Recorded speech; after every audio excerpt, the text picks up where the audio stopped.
First നമുക്ക് Roman numerals discuss ചെയ്യാം. Roman numerals അതിൽ യൂസ് ചെയ്യുന്നത് 7 ലെറ്റേഴ്സ് ആണ്. ഈ ലെറ്റേഴ്സ് നിങ്ങൾക്ക് ഫെമിലിയർ ആണ്. നമുക്ക് വൺ വേർഡ് ആയിട്ടൊക്കെയാണ് ഇതിലെ ക്വസ്റ്റ്യൻസ് വരാമെന്ന് ഞാൻ പറഞ്ഞു. അപ്പോൾ ആ നമ്പേഴ്സ് ആണ് 1, 5, 10, 50, 100, അതുപോലെ 500, 1000 എന്നൊക്കെ പറഞ്ഞിട്ട് അങ്ങനെയാണ് ഈ ഒരു നമ്പർ പോകുന്നത്. അപ്പം നെക്സ്റ്റ് നമ്മൾ മായൻ നമ്പർ സിസ്റ്റം ആണ്. മായൻ നമ്പർ സിസ്റ്റം ആണെങ്കിൽ അതിൻ്റെ ബേസ് 20 ആണ്. 20 വരാൻ കാരണം നമ്മൾ ഫിംഗേഴ്സ് ആൻഡ് ടോസ് യൂസ് ചെയ്തിട്ടാണ് അവർ ആ ഒരു കാൽക്കുലേഷൻ ചെയ്തിരുന്നത്. അതുകൊണ്ടാണ് അങ്ങനെ പറയുന്നത്. ഇനി ഏറ്റവും ലേറ്റസ്റ്റ് ആയിട്ടുള്ളതാണ് ഹിന്ദു അറബിക് ന്യൂമറൽ സിസ്റ്റം. അത് ഒറിജിനേറ്റഡ് ഇന്ത്യയാണ്. അത് പൊസിഷണൽ ഡെസിമൽ ന്യൂമറൽ സിസ്റ്റം ആണ്. ദെൻ അതിൽ സീറോക്ക് സിമ്പിൾസ് ഉണ്ട്. അത് ആ സീറോ എന്ന കൺസെപ്റ്റ് കൊണ്ടുവന്നത് ഇന്ത്യയാണ്. അപ്പം ഇന്ത്യയുടെ ഗ്രേറ്റസ്റ്റ് കോൺട്രിബ്യൂഷൻ ആണത്. ഓക്കെ, ഇത്രയും വൺ വേർഡിൽ വരാറുണ്ട്. ഓക്കെ, അപ്പോൾ ഇതാണ് ഇത്രയും നമ്പർ സിസ്റ്റം ആണ് നമുക്ക് ഡിസ്കസ് ചെയ്യാനുള്ളത്. അപ്പോൾ നിങ്ങൾ നോട്ടിൽ അങ്ങനെ ഈ നമ്പർ സിസ്റ്റം കൂടെ അഡീഷണൽ ആയിട്ട് ആഡ് ചെയ്ത് ചേർത്ത് വെക്കാം. അടുത്ത നമുക്ക് കമ്പ്യൂട്ടറിൻ്റെ ഇവല്യൂഷൻ ഓഫ് കമ്പ്യൂട്ടിംഗ് മെഷീൻ. പല കാലങ്ങളിലായിട്ട് പലതരം മെഷീൻസ്, ഇപ്പോൾ നമ്പറിൻ്റെ കാര്യം പറഞ്ഞ പോലെ തന്നെ ബേസിക് ലെവലിൽ നിന്ന് കാണുന്ന മെഷീനിലേക്ക് എത്താൻ വേണ്ടി ഒരുപാട് സയൻറ്റിസ്റ്റ് ഒരുപാട് ശ്രമിച്ചിട്ടുണ്ട്. അപ്പോൾ അതിൽ മൈൽ സ്റ്റോൺ ആയിട്ട് എടുത്ത് പറയാവുന്ന കുറച്ച് മെഷീനെയാണ് നമ്മളിവിടെ പരിചയപ്പെടുന്നത്. ഫസ്റ്റ് അബാക്കസ് എന്ന് പറയും. അബാക്കസ് നിങ്ങൾ കേട്ടിട്ടുണ്ടാവും. ഫസ്റ്റ് കാൽക്കുലേറ്റിംഗ് മെഷീനാണ് അബാക്കസ്. അപ്പോൾ അബാക്കസിന് പ്രത്യേകത മെസൊപ്പൊട്ടേമിയനാണ് അത് ഇൻട്രൊഡ്യൂസ് ചെയ്തത്. അങ്ങനെ ഒരു കാൽക്കുലേറ്റിംഗ് ബോർഡ് എന്നാണ് അതിൻ്റെ മീനിങ്. അങ്ങനെ അതിലുള്ളത് abacus consist of beads on movable rods divide into 2 parts. Okay, ഈ മൂവബിൾ റോഡ്സ് ആണിത് അല്ലേ. ബീഡ്സ് മൂവ് ചെയ്യാം. 2 പാർട്ടായിട്ടുള്ള അപ്പർ പാർട്ടും ഒരു ലോവർ പാർട്ടും ഉണ്ട്. ഈ ഓരോ ബീഡ്സും 1 ആണ്. ഇപ്പം ഇത് 1 ആണ്, 1 ഇത് 5 ആണ്. അപ്പം ഇത് ഒറ്റയുടെ സ്ഥാനം പൊസിഷണൽ നമ്പർ സിസ്റ്റം ആണിത്. ഒരു പൊസിഷൻ വാല്യൂ ഉണ്ട് ഇതിന്. അത് കാരണം ഇത് 1, ഇത് ഒറ്റ, ഇത് 10, 100 അങ്ങനെയുള്ള ഒരു കൺസെപ്റ്റ് ആണ്. അപ്പം ഇതിന് കൗണ്ടിങ് ഫ്രെയിം എന്ന് വേറൊരു പേരും കൂടെ ഉണ്ട്. ഓക്കെ, അപ്പോൾ നമുക്ക് അരിത്തമെറ്റിക് അഡീഷൻ മൾട്ടിപ്ലിക്കേഷൻ ഒക്കെ ഇതുകൊണ്ട് ചെയ്യാൻ പറ്റും. അതുകൊണ്ട് ഇത് വർക്ക് ചെയ്യുന്നത് പ്ലേസ് വാല്യൂ സിസ്റ്റം വെച്ചിട്ടാണ്. ഞാൻ നേരത്തെ പറഞ്ഞു ഒറ്റ, 10, 100 അങ്ങനെയുള്ള ഒരു പ്ലേസ് വാല്യൂ ഉണ്ട്. ഓക്കെ, ഇനി ഓരോ റോഡിനും ബിലോ സെക്ഷനിൽ വാല്യൂ 1 ആണ്. ഇതിന് 1 ആണ്. ടോപ്പിലുള്ളതിന് 5 ആണ്. വാല്യൂ ബാറിലുള്ള ബീഡ്സിന് 5 ആണ് കൊടുത്തിരിക്കുന്നത്. ഓക്കെ, നെക്സ്റ്റ് നമുക്ക് വെറുതെ ഒന്ന് നോക്കാം. ഇപ്പം അബാക്കസിന്റെ ഒരു എക്സാമ്പിൾ 2+1. ഇപ്പം 2+1 എന്ന് പറഞ്ഞാൽ 2 ബീഡ്സ് ഇങ്ങോട്ട്, ഈ സെൻറ്റർ പൊസിഷൻ 0 ആണ്, അങ്ങോട്ടേക്കാണ് നമ്മളിത് അറ്റാച്ച് ചെയ്യുക. അപ്പം 2 പിന്നെ ഒരു ബീഡും കൂടി വെക്കുമ്പോൾ 2+3 ആയി. അപ്പം അങ്ങനെയാണ് ഇതിൻ്റെ ഒരു കാൽക്കുലേഷൻ. ഇനി നമുക്ക് ഈ 54 എങ്ങനെ എഴുതാൻ നോക്കാം. അപ്പോൾ ഒറ്റ, 10, 100 എന്നല്ലേ. ഒറ്റയുടെ സ്ഥാനത്തുള്ളത് 4 ആണ്. അപ്പം നമ്മൾ 4 ബീഡ്സ് ഇങ്ങോട്ട് വന്നു. ഇനി അടുത്തത് 5 ആണ്, 50 ആണ്. അപ്പം ഈ ഒറ്റ 10 അല്ലേ ഇത്. അപ്പം ഈ 5 ഇങ്ങോട്ട്, ഇത് 5 ആണ് ഇതിൻ്റെ വാല്യൂ. അപ്പം ഇങ്ങോട്ട് എടുക്കുമ്പോൾ 10ന്റെ സ്ഥാനത്താണ്. അപ്പോൾ 50. അപ്പോൾ ഇതിനെ വായിക്കുക, ഇത് വായിക്കുക 54 എന്നാണ്. 54 നമ്മൾ ഇങ്ങനെയാണ് എഴുതാറ്. ഇനി അടുത്ത നാപ്പിയേഴ്സ് ബോൺസ്. നാപ്പിയേഴ്സ് ബോൺസ് എന്ന് പറഞ്ഞു കഴിഞ്ഞാൽ ജോൺ നാപ്പിയർ എന്ന മാത്തമാറ്റീഷ്യന് ഒരു ലോങ് നമ്പറിനെ സിംഗിൾ ഡിജിറ്റ് കൊണ്ട് മൾട്ടിപ്ലൈ ചെയ്യാനുള്ള ഒരു ഈസിയസ്റ്റ് മെത്തേഡ് ഫൈൻഡ് ഔട്ട് ചെയ്തിരിക്കുകയാണ്. നാപ്പിയേഴ്സ് ബോൺസിലാണ് അത് ഫൈൻഡ് ഔട്ട് ചെയ്യുന്നത്. അപ്പം നാപ്പിയേഴ്സ് ബോൺ ഇതാണ് സംഭവം. കണ്ടോ, ഇങ്ങനെ ഈ ബോൺസ് ഇങ്ങനെയുള്ളത് നമ്മൾ കാൽക്കുലേറ്റ് ചെയ്യുമ്പോൾ ആ ബോൺസ് കറസ്പോണ്ടിങ് ബോർഡ് എടുത്തിട്ടാണ്, ഈ റോഡ് എടുത്തിട്ടാണ് കാൽക്കുലേറ്റ് ചെയ്യുക. അപ്പം നമുക്ക് 4നെ 12 കൊണ്ട് മൾട്ടിപ്ലൈ ചെയ്യണം. അങ്ങനെയാണെങ്കിൽ ഈ 12 എന്നുള്ള 1ഉം 2ഉം മാത്രം എടുക്കുക, 4. അപ്പോൾ ഈ പോർഷനാണ് ഈ ഒരു പോർഷനാണ് നമ്മൾ കൺസിഡർ ചെയ്യുക. 4നെ 12 കൊണ്ട് മൾട്ടിപ്ലൈ ചെയ്താൽ എത്രയാണ് നമുക്ക് കിട്ടുക? 48 അല്ലേ. അപ്പോൾ നമ്മൾ എന്ത് ചെയ്യും, ഇവിടെ 0 ഉണ്ട്, ആ 0 അവിടെ എടുത്തെഴുതുക. പിന്നെ ഈ 0, ഇവിടെ ഒരു 0 ഉണ്ടാവും. അപ്പോൾ 4 + 0 കൂട്ടുക, അപ്പോൾ 4, പിന്നെ ഈ 8ഉം. അപ്പോൾ എത്രയായി? 48 എന്ന് കിട്ടും. വേറൊരു എക്സാമ്പിൾ നമുക്ക് ഇവിടെ നോക്കാം. അപ്പോൾ അതിൻ്റെ പർപ്പസ് ഇതാണ്. കണ്ടോ, Napier's bones is good for multiplying a long number by a single digit number. നമുക്ക് ഈ ഒരു എക്സാമ്പിൾ നോക്കാം. 7 ഈ ഒരു നമ്പർ ഉണ്ട്, അതായത് 42592 കൊണ്ട് മൾട്ടിപ്ലൈ ചെയ്യാം. അതിന് വേണ്ടത് ഫസ്റ്റ് നമ്മൾ ചെയ്യേണ്ട, ഫസ്റ്റ് ടേക്ക് ദ സ്ട്രിപ്സ്, ആ കറസ്പോണ്ടിങ് സ്ട്രിപ്സ് കൺസിഡർ ചെയ്യണം. അപ്പോൾ 4ന്റെ സ്ട്രിപ്സ് ഇവിടെ എഴുതി, 2ന്റെ സ്ട്രിപ്സ് പിന്നെ കൺസിഡർ ചെയ്തു. ഈ സ്ട്രിപ്സ് എങ്ങനെ ഉണ്ടായെന്ന് ചോദിച്ചു കഴിഞ്ഞാൽ ഇപ്പം ഇത് നോക്ക് സ്ട്രിപ്സ് ഫോം ചെയ്തത് എളുപ്പമാണ്. 1 to 9 1 to 9 ഇതിലുള്ളത് ഇതിന്റെ പ്രോഡക്റ്റ് ആണ്. അപ്പോൾ 2 into 1 2 into 3 6 ഇങ്ങനെ എഴുതാം. രണ്ടാക്കുണ്ടെങ്കിൽ 10ന്റെ സ്ഥാനം ഇവിടെ എഴുതും. അപ്പോൾ 4 into 5 20 ഇങ്ങനെ എഴുതാം. അത് ഇങ്ങനെയാണ് ആ സ്ട്രിപ്സ് ഫോം ചെയ്തത്. അപ്പോൾ നമ്മൾ മൾട്ടിപ്ലൈ ചെയ്യുകയാണെങ്കിൽ മൾട്ടിപ്ലൈ ചെയ്യേണ്ട ആ നമ്പറിന്റെ ആ കറസ്പോണ്ടിങ് സ്ട്രിപ്സ് ഈ കറസ്പോണ്ടിങ് സ്ട്രിപ്സ് എടുത്തുക. ഇതാണല്ലോ നമ്പർ. അപ്പോൾ 4 2 5 9 2 8 ആ നമ്പറിന്റെ സ്ട്രിപ്സ് എടുത്ത് വെച്ചു. ഇനി 7 കൊണ്ടാണ് മൾട്ടിപ്ലൈ ചെയ്യുന്നത്. അപ്പോൾ കറസ്പോണ്ടിങ് ആ റോ നമ്മൾ കൺസിഡർ ചെയ്തു.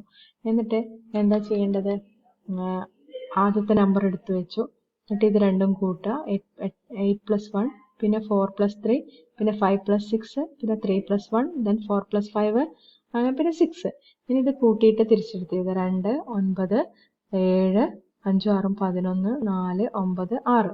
ഇനി 11 ഉള്ളതിന്റെ 1 ഇങ്ങോട്ട് കൂട്ടുക, 1 അവിടെ നിർത്തുക. അങ്ങനെയാണ് ഇത് കിട്ടിയത്. ഇനി പാസ്കൽ എന്ന് പറഞ്ഞു കഴിഞ്ഞാൽ ബ്ലേസ് പാസ്കൽ ഇൻട്രൊഡ്യൂസ് ചെയ്ത വേറൊരു മെഷീനാണ്. അതായത് അഡീഷനും സബ്ട്രാക്ഷനും വേണ്ടി ഇൻട്രൊഡ്യൂസ് ചെയ്ത ഒരു മെഷീനാണ് ഇത്. അത് ആ മെഷീൻ ഓപ്പറേറ്റ് ചെയ്ത് dialling A series of wheels gears and cylinders ആണ് യൂസ് ചെയ്തിട്ടാണ്. ഇനി നമുക്ക് അതിൻ്റെ ഒരു എക്സാമ്പിൾ നോക്കാം. ഇപ്പോൾ നമുക്ക് ഇവിടെ 2081 എങ്ങനെയാണ് ആഡ് ചെയ്യുന്നത് നോക്കാം. അപ്പോൾ അത് നമ്മൾ പണ്ടത്തെ ഒരു ഫോൺ ഉണ്ടായിരുന്നില്ലേ, കറക്കുന്ന ഡയൽ ചെയ്യുന്ന ഒരു ടൈപ്പ് ഫോൺ, അതിൻ്റെ ഒരു മെത്തേഡാണ്. ഇപ്പോൾ 20യും 81ഉം ആഡ് ചെയ്യാൻ വേണ്ടി ആദ്യം ഇങ്ങനെയുള്ള കുറേ വീൽസ് ആയിരിക്കും, അതിന് നമ്പേഴ്സ് ഉണ്ട്. അപ്പോൾ ആ നമ്പറിന് കറസ്പോണ്ടിങ് ഈ സ്റ്റോപ്പ് ഇതിൻ്റെ അടുത്തേക്ക് കൊണ്ടുവരിക ചെയ്യുക. അപ്പോൾ 2 ഇങ്ങോട്ടേക്ക് കൊണ്ടുവന്നു ഡയൽ ചെയ്യാണ്. 0 പിന്നെ ഒന്നും ചെയ്യണ്ടല്ലോ, ഇവിടെ 0 തന്നെയാണ്.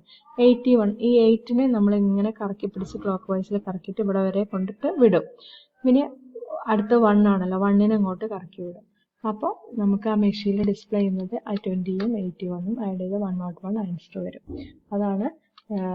ഇനി ലെബിൻസ് കാൽക്കുലേറ്റർ എന്ന് പറഞ്ഞാൽ അതിനെ ഒന്നും കൂടെ പാസ്കൽസിന്റെ ഐഡിയ ഒന്ന് എക്സ്റ്റെൻഡ് ചെയ്തു, അതിന് മൾട്ടിപ്ലിക്കേഷനും ഡിവിഷനും കൂടെ ആഡ് ചെയ്തൊരു മെഷീനാണ്.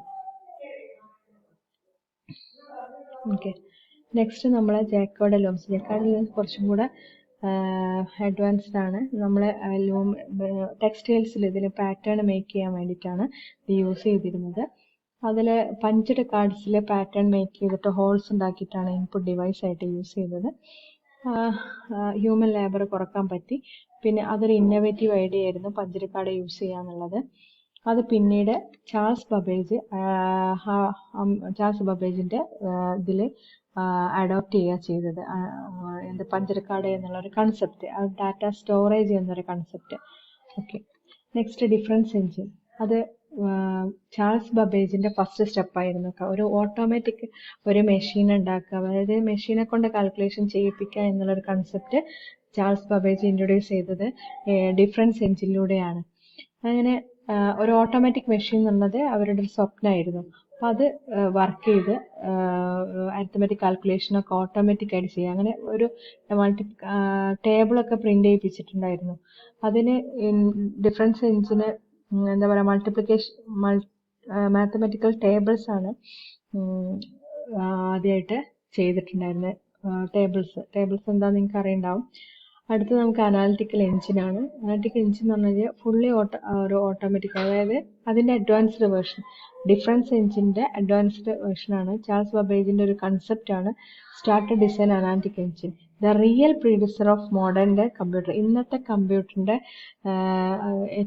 റിയൽ പ്രീഡിസറായിട്ട് കൺസിഡർ ചെയ്യുന്നതാണ് അനാലിറ്റിക് എഞ്ചിനീയർ. അനാലിറ്റിക് എഞ്ചിൻ എന്ന് പറഞ്ഞു കഴിഞ്ഞാൽ ഒരു ജനറൽ പർപ്പസ് കമ്പ്യൂട്ടേഷൻ ആണ് ഉദ്ദേശിച്ചത്. ഓൺലി കാൽക്കുലേഷൻ മാത്രമല്ല, അരിത്തമെറ്റിക് കാൽക്കുലേഷൻ അല്ല, ഒരു ജനറൽ പർപ്പസ് കമ്പ്യൂട്ടേഷൻ ആണ് അതിൽ ഉദ്ദേശിക്കുന്നത്.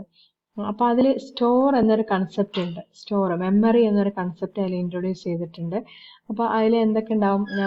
ഇന്റർമീഡിയറ്റ് റിസൾട്ട്, ഫൈനൽ റിസൾട്ടൊക്കെ സെപ്പറേറ്റ് ആയിട്ട് സ്റ്റോർ ചെയ്തിട്ടുണ്ടായിരുന്നു. പിന്നെ ഇൻപുട്ട് ഔട്ട്പുട്ട് ഡിവൈസസ് പഞ്ച്ഡ് കാർഡിന്റെ ഫോർമാറ്റിലാണ് യൂസ് ചെയ്തത്. ഞാൻ പറഞ്ഞു പഞ്ച്ഡ് കാർഡ് നേരത്തെ ഇതിൽ നിന്ന് ജാക്കോയുടെ ലൂംസിൽ നിന്ന് കടമെടുത്തതാണ്. അപ്പോൾ ഇൻപുട്ട് ഔട്ട്പുട്ട് ഡിവൈസ് ആയിട്ട് യൂസ് ചെയ്തത് പഞ്ച്ഡ് കാർഡ്സ് ആയിരുന്നു. അപ്പോൾ എപ്പോഴും അനാലിറ്റിക്കൽ എഞ്ചിനും ഡിഫറൻസ് എഞ്ചിനും തമ്മിലുള്ള കമ്പാരിസൺ ചോദിക്കാറുണ്ട്. അത് ഈ പോയിന്റ്സുകളാണ് എടുത്ത് എഴുതേണ്ടത്. ദെൻ ഈ ചാൾസ് ബബേജിന് അഗസ്റ്റ അഡാക്കിങ് എന്ന് പറഞ്ഞിട്ടൊരു ലേഡി അസിസ്റ്റ് ചെയ്യാണ്ടായിരുന്നു. അവരറിയപ്പെടുന്നത് first programmer in the world, അവരറിയപ്പെടുന്നത് ഇതിനു വേണ്ടിയിട്ട്. ഓക്കെ, പിന്നെ പറയാനുള്ള ഈ analytical engine was never build, അതൊരു കൺസെപ്റ്റാണ്. പക്ഷെ ആ കൺസെപ്റ്റാണ് പിന്നീട് നമുക്ക് മോഡേൺ കമ്പ്യൂട്ടറിലേക്ക് ഒരു മൈൽ സ്റ്റോൺ ആയത്. അങ്ങനെയാണ് ചാൾസ് ബബേജിന് എന്ത് പറയുന്നത് ഫാദർ ഓഫ് കമ്പ്യൂട്ടർ എന്ന് പറയാനുണ്ടായ കാരണം. നെക്സ്റ്റ് നമുക്ക് ഹോളറിത്ത് മെഷീനാണ്. ഹോളറിത്ത് മെഷീൻ എന്ന് പറഞ്ഞു കഴിഞ്ഞാൽ എന്താ പറയുക, first electro mechanical punched card tabulator ആണ് ഇൻപുട്ടായിട്ട് യൂസ് ചെയ്തത്. ഇൻപുട്ടും ഔട്ട്പുട്ടും ആയിട്ട് യൂസ് ചെയ്തിട്ടുണ്ടായിരുന്നത്. ഹെർമൻ ഹോൾറിക് ഉണ്ടാക്കിയതാണ് മെഷീനിൽ. അപ്പോൾ first electro mechanical punched card. Okay, അപ്പോൾ അതായത് പവർ കൺട്രോൾ ചെയ്തുകൊണ്ട്, ഇലക്ട്രിക് സിഗ്നൽ കൺട്രോൾ ചെയ്തുകൊണ്ടുള്ള ഇൻപുട്ട് ഔട്ട്പുട്ട് ഡിവൈസ്. ദെൻ കാർഡിൽ ഹോൾസ് ഉണ്ടാവും, അതൊരു പർട്ടിക്കുലർ പാറ്റേൺ ആണ്, അതിന് മീനിങ് ഉണ്ടാവും. ഓക്കെ, നമ്മൾ നെക്സ്റ്റ് ഈ എന്താ പറയുക, ഇലക്ട്രിസിറ്റി ഉപയോഗിച്ചിട്ടാണ് ആ ഡാറ്റ റീഡ് ചെയ്യുന്നത്. ഇലക്ട്രോ മെക്കാനിക്കൽ എന്ന് പറയുന്നത് അതാണ് ഹോളറിത്തിന്റെ ഗ്രേറ്റസ്റ്റ് ബ്രേക്ക് ത്രൂ എന്ന് പറഞ്ഞത്. ഓക്കെ, പഞ്ച്ഡ് കാർഡ്സിൽ യൂസ് ചെയ്ത്. പിന്നെ അതുപോലെ എന്താ പറയുക, ഈ ഹോളറിത്ത് മെഷീൻ കോർപ്പറേഷൻ, അതായത് Hollerith started tabulating machine corporation എന്ന ഒരു സംഭവം എന്താ പറയുക സ്റ്റാർട്ട് ചെയ്തിട്ടുണ്ട്. അതായിരുന്നു പിന്നീട് എന്തായിട്ട് മാറിയത്, IBM ആയിട്ട് മാറിയത്. IBM ആണ് കമ്പ്യൂട്ടർ ഉണ്ടാക്കുന്ന കമ്പനി, നിങ്ങൾക്കത് സെർച്ച് ചെയ്താൽ കിട്ടും. ഇനി മാർക്ക് വൺ എന്ന് പറഞ്ഞത് ഹവാർഡ് ഏക്കർ ന്റെ ഒരു എന്താ പറയുക എഞ്ചിനീയേഴ്സ്, IBM-ലെ ഒരു IBM അങ്ങനെ ഫോമായി. ആ IBM-ലെ വേറൊരു സയന്റിസ്റ്റ് ആണ് കൺസ്ട്രക്ട് ചെയ്തത്. എന്താണ്, large automatic electro mechanical computer. ഇങ്ങനെ ഓരോ പേരിൽ നിങ്ങൾ ഇതിങ്ങനെ നോട്ട് ചെയ്ത് വെച്ചാൽ മതി. Aiken's machine called Harvard Mark 1. ഈ ഐക്കണിന്റെ ഹവാർഡ് മാർക്ക് 1 എന്നാണ് പറയുന്നത്. അത് ബബേജിന്റെ അനാലിറ്റിക്കൽ എഞ്ചിനെ ബേസ് ചെയ്തുകൊണ്ടാണ് ക്രിയേറ്റ് ചെയ്തത്. അതിനുള്ള കപ്പാസിറ്റി എന്താണെന്ന് വെച്ചാൽ it can handle 23 decimal place numbers and could perform all 4 arithmetic operations. അപ്പോൾ അത്രയും ഡെസിമൽ പ്ലേസിനുള്ള ഒരു കാൽക്കുലേഷൻ ഒക്കെ ചെയ്യാൻ പറ്റും. ഓക്കെ, ഇനി ട്രിഗണോമെട്രിക്കൽ ഫംഗ്ഷൻ, ലോഗരിതംസും ട്രിഗണോമെട്രിക്കൽ ഫംഗ്ഷൻസും ഏതിൽ ചെയ്യാൻ പറ്റും, മാർക്ക് 1-ൽ ചെയ്യാൻ പറ്റും. അതുപോലെ ഇതിന്റെ സ്പീഡ് എന്താണെന്ന് വെച്ച് കഴിഞ്ഞാൽ 2 numbers could be added 3 to 6 second. ഈ ഒരു സമയത്തിനുള്ളിൽ അത് ചെയ്യാൻ പറ്റും. ഇനി ഇതിലെ ഇൻപുട്ട് ഔട്ട്പുട്ട് ആയിട്ട് യൂസ് ചെയ്തത് പേപ്പർ ടേപ്പ് റീഡറും card reader, card punch and typewriters, ഇതൊക്കെ ആയിരുന്നു അതിന്റെ ഇൻപുട്ട്. അപ്പൊ ഇത്രയും പോയിന്റ്സ് ആണ് നോട്ട് ചെയ്യേണ്ടത്. ഇങ്ങനെ എന്താണെന്നുള്ള ഓരോ മെഷീന്റെ പേര്, അതിന്റെ കപ്പാസിറ്റി, അതിന്റെ സ്പെഷ്യാലിറ്റി എന്താണ് എന്നുള്ള കാര്യങ്ങളാണ് നോക്കേണ്ടത്. അപ്പൊ ഇത്രയൊക്കെയാണ്. ഇവരൊരു അസൈൻമെന്റ് പറഞ്ഞിരുന്നു, അത് ഞാൻ അതിലിട്ടിട്ടുണ്ട്. അപ്പൊ നിങ്ങൾ നോക്കി എഴുതണം. അപ്പൊ ഞാനിങ്ങനെ നോട്ട് ചെയ്ത കാര്യങ്ങൾ എഴുതി വെച്ചാൽ മതി. കൈറ്റിന്റെ ക്ലാസ്സും കൂടി കേൾക്കുക, രണ്ടും കമ്പയർ ചെയ്തിട്ട് നിങ്ങൾ ആ പോയിന്റ്സ് മാത്രം കുറിച്ച് വെച്ചാൽ മതി. ഇതിലങ്ങനെ ഒരു വലിയ ക്വസ്റ്റ്യൻ ആയിട്ട് വരുന്നത് comparison between differential engine and analytical engine, അത് മാത്രമേ വരുള്ളൂ. ബാക്കിയെല്ലാം ഇതേപോലെ പോയിന്റ് 1 വേർഡ് ക്വസ്റ്റ്യൻസ് ആണ് അധികം വരാറ്. Okay, thank you.